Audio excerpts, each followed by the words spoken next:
Hello friends, મારી channel હોમીફૂડ્સમાં આપ સૌનું સ્વાગત છે। આજે આપણે પંજરી બનાવવાની રેસીપી જોશું, જે ભગવાન શ્રી કૃષ્ણને તેના જન્મોત્સવ બાદ તેનો ભોગ લગાવવામાં આવે છે।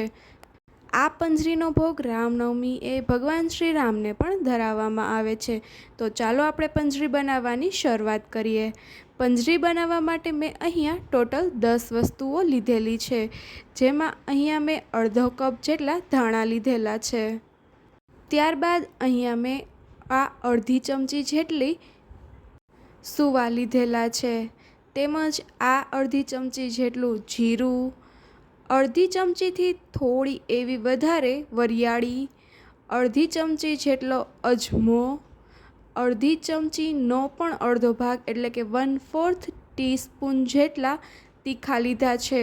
તમે ઈચ્છો તો તેનાથી થોડા ઓછા પણ લઈ શકો છો। તેમજ 1/4 ટીસ્પૂન જેટલી સૂંઠ લીધેલી છે। અહીંયા આપણે અડધા કપ ધાણાની સામે માપ લીધેલું છે।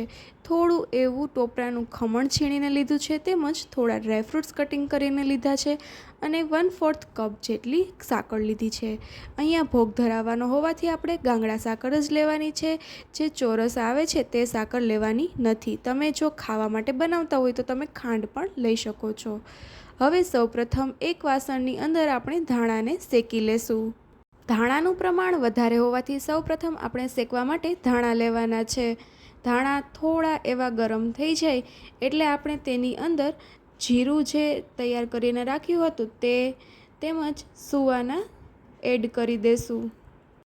તેમજ આ સમયે આપણે તીખા પણ શેકવા માટે એડ કરી દેશું। આપણે શેકવામાં વરિયાળીનો ઉપયોગ કરવાનો નથી। વરિયાળી શેકશો તો તેનો ટેસ્ટ બદલી જશે। હવે આ બધી જ વસ્તુ થોડી એવી શેકાઈ જાય એટલે આપણે તેમાં અજમો એડ કરવાનો છે। અજમાને સૌથી લાસ્ટ શેકવામાં એડ કરવાનો છે। જો તેને પહેલાં એડ કરી દેશું તો તે બળી જશે અને તેનો ટેસ્ટ બદલી જશે। હવે આ બધી વસ્તુને આપણે થોડી સેજ ગરમ થાય તેટલી જ શેકવાની છે। બધી વસ્તુ શેકાઈ જાય એટલે તેને સતત હલાવતા રહેશું, જેથી કરીને તે વધારે શેકાઈ ના જાય। હવે આપણે ખાંડને પણ પીસી લેશું અને તેને એક અલગ વાસણમાં કાઢી લેશું। આપણે જે બધી વસ્તુ શેકીને તૈયાર કરી હતી તેને પણ આપણે ઠંડી થઈ જાય એટલે તેને પણ મિક્સર જારની અંદર પીસી લેશું। આ બધી વસ્તુ ઠંડી થાય ત્યારબાદ જ આપણે તેને પીસવાની છે। હવે આપણે જે વરિયાળીને સાઈડ પર રાખી હતી તેને પણ આની અંદર એડ કરી દેશું અને આ બધી જ વસ્તુને એકદમ ઝીણો ભૂકો થાય તેટલી પીસી લેશું। તમે જોઈ શકો છો કે એકદમ ઝીણું સરસ રીતે આપણું જે મિશ્રણ છે તે પીસાઈને તૈયાર થઈ ચૂક્યું છે। હવે આ રીતે તેને કોઈ પણ ગળાની અંદર ગાળી લેશું, જેથી તેમાં કોઈ જો મોટી વસ્તુ રહી ગઈ હોય તો તે નીકળી જાય। હવે આપણે આ પંજરીનો મસાલો ચડાઈને તૈયાર થઈ જાય એટલે આપણે તેને ફરીથી સાઈડ પર મૂકી દેશું।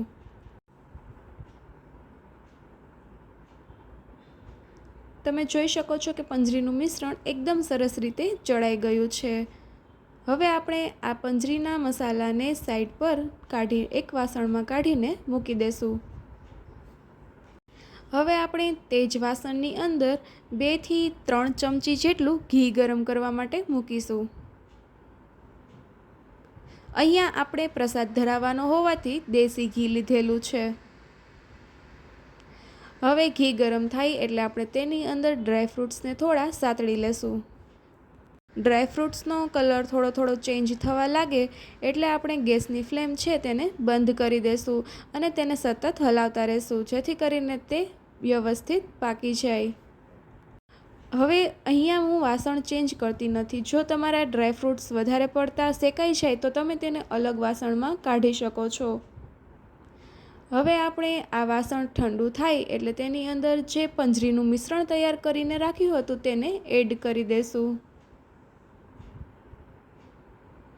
ત્યારબાદ આપણે તેની અંદર સૂંઠ એડ કરીશું। હવે આ મિશ્રણની અંદર જરૂરિયાત પ્રમાણે આપણે ડ્રાય કોકોનટ એડ કરીશું। મેં અહીંયા અંદાજિત 2 થી 3 ચમચી જેટલું ખમણેલું નાળિયેર લીધેલું છે। તમે તમારા ટેસ્ટ અનુસાર વધુ ઓછા પ્રમાણમાં નારિયેળને એડ કરી શકો છો। હવે આપણે આ પંજરીની અંદર જે સાકળ દળીને તૈયાર કરી હતી તેને એડ કરીશું. આપણે બધી જ સાકળ એડ નથી કરી દેતા, પરંતુ સ્વાદ અનુસાર જરૂરિયાત પ્રમાણે જ એડ કરીશું. તો તમે અહીંયા જોઈ શકો છો કે મેં અંદાજિત 2 થી 3 ચમચી જેટલી જ સાકર એડ કરી છે. બાકીનો સાકરનો ભૂકો વધ્યો છે. તમે તમારા ગળ્યાસના ટેસ્ટ પ્રમાણે વધુ ઓછા પ્રમાણમાં એડ કરી શકો છો. હવે આપણે સાકરને પણ આ પંજરીની અંદર સરસ રીતે હલાવીને મિક્સ કરી દઈશું. જો આ સમયે તમને એવું લાગે કે પંજરી ખૂબ જ છૂટી છૂટી રહે છે, તો તમે તેમાં ફરીથી 1 ચમચી જેટલું ઘી એડ કરી શકો છો.